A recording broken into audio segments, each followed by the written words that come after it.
Level 1. The Scavenger. You are 12 years old. The year's 1867. The Civil War is over, but the bleeding hasn't stopped. It just moved west. You live in a boomtown made of green lumber, canvas tents, and mud so deep it swallows stray dogs. You have no family. Cholera took your mother. A Confederate mini-ball took your father. Most orphans here will die of dysentery, freeze, or get trampled by cattle. You are different. You are a survivor. Your job is to go unnoticed. You sweep saloon floors. You empty spittoons. You stand quietly in the corner while drunk drovers and broken veterans argue over cheated hands. You are invisible, but you are a sponge. You watch the men who carry the law in their holsters. You notice how their eyes constantly scan the room, tracking every hand that moves toward a coat pocket. The loudest man in the room is rarely the most dangerous. The quiet ones, the ones who drink their whiskey slow, with their dominant hand resting on their thigh, those are the killers.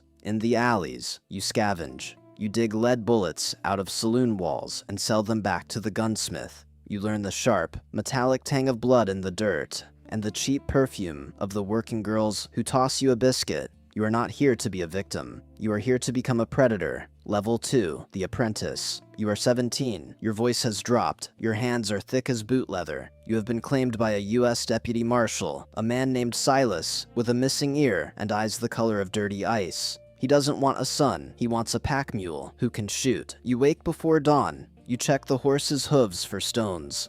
A lame horse out here isn't an inconvenience. It's a death sentence. Silas teaches you what dime novels will never print. He teaches you to read the earth, a broken sagebrush branch. The depth of a track in the clay tells you if the rider is walking, trotting, or galloping in panic. Campfire ash. If it's warm to the touch, they are an hour ahead. You carry a Winchester lever-action rifle. You learn to strip it and oil it blindfolded. Dust is a worse enemy than any outlaw. A jammed action gets you killed. You are not allowed to make the arrest. Your job is to watch the perimeter, hold a scattergun, and stay alive. Then comes your first manhunt that ends in violence. A rustler in a box canyon. No dramatic speeches, no high noon duel, just the crack of Silas's rifle echoing off the rocks, and a man folding in half like a dropped sack of flour. The smell hits you, emptied bowels, copper blood, and fear. Silas teaches you frontier economics. The poster says dead or alive. Alive is preferred for public hangings, but a dead man doesn't try to shoot you in your sleep. You learn to pack a corpse in salt and canvas so it doesn't rot before you reach the magistrate.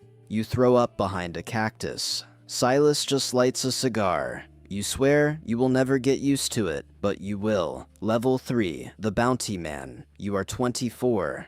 Silas caught a bullet in Abilene. He lingered for 3 days begging for water before the infection took him. You are on your own, a licensed bounty hunter, a freelancer of violence. You buy your first Colt single-action army, the Peacemaker, 2.5 pounds of steel and walnut. You learn to carry the hammer resting on an empty chamber so you don't shoot your own leg off. You hunt men for paper money, $50 for a horse thief, $200 for a murderer. This is the most dangerous phase of your life. You have the skills, but no reputation to protect you.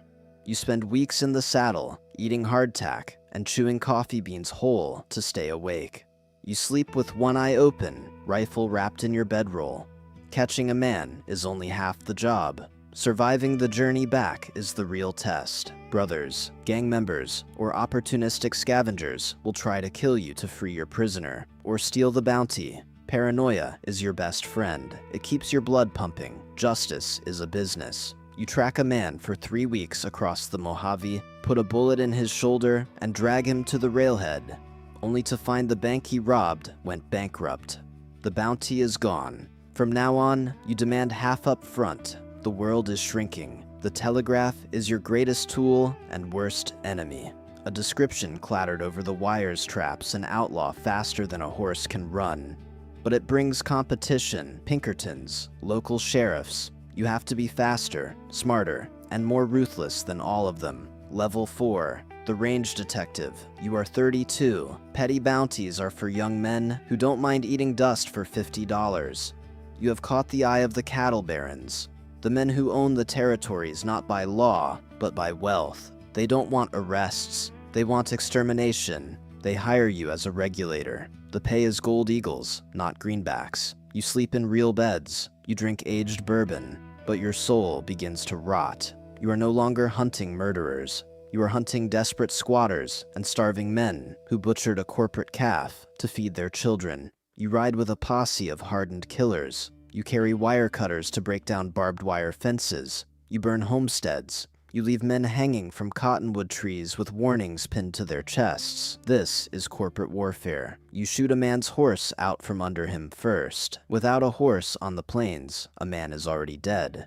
He just has to wait for thirst to finish the job. You tell yourself the law is whatever the man paying you says it is. But when you look in the mirror, the eyes looking back are dead. You are a well-paid mercenary in an undeclared war. Level 5, the Manhunter. You are 41. The cattle wars are over. You walked away before the feds stepped in. You are a master of your dark craft. Your name is whispered from the Mexican border to the Dakota Badlands.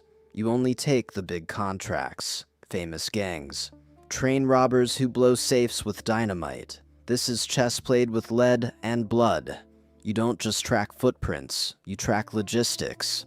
You interview train conductors. You bribe postal clerks to read intercepted mail. Outlaws are creatures of habit.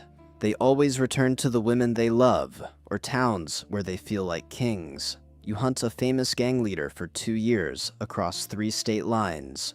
When you finally corner him, it isn't glorious. He is sick with tuberculosis in a rented room.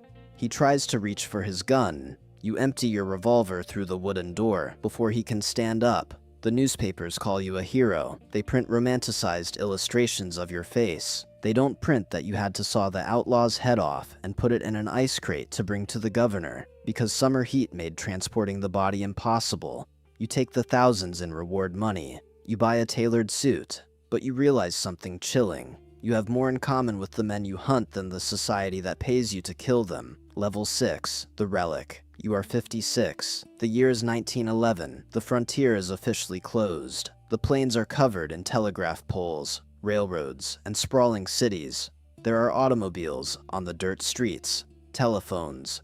Police departments use fingerprints. There is no room for a lone wolf with a peacemaker. Your body is a map of violence. A constant ringing in your ears from a lifetime of gunfire. A limp from a bullet a drunken surgeon left against your femur. Hands that shake in the morning, nerve damage, and the ghost of cheap whiskey. Winters ache in your broken ribs. Young detectives in bowler hats look at you like a dinosaur, a breathing museum exhibit. They study criminology, but you know things they will never learn in a classroom. You know what a man's eyes look like the second before he pulls a trigger. The exact scent of fear. Sometimes, a wealthy politician quietly hires you to find someone the police cannot. You do it because the money is good, but mostly because you don't know how to do anything else.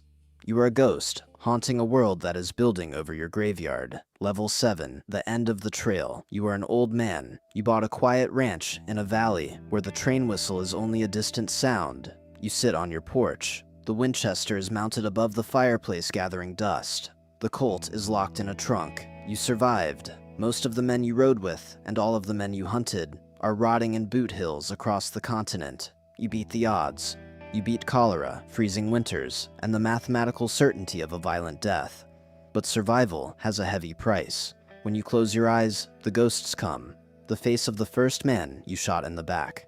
The metallic smell of blood that no amount of lye soap could wash away. You watch the sun dip below the mountains, painting the sky in bruised purple and bloody red. A boy who swept floors in a mud-soaked boomtown became the law, became the executioner, became a legend. History books will romanticize your era. They will turn your brutal life into matinee movies. They will strip away the blood and terror, leaving only the myth of the noble gunslinger. Let them. You live the truth. You draw a deep breath of cool evening air. You close your eyes. For the first time in your life, you realize you don't need to keep your back to the wall. You are finally at peace.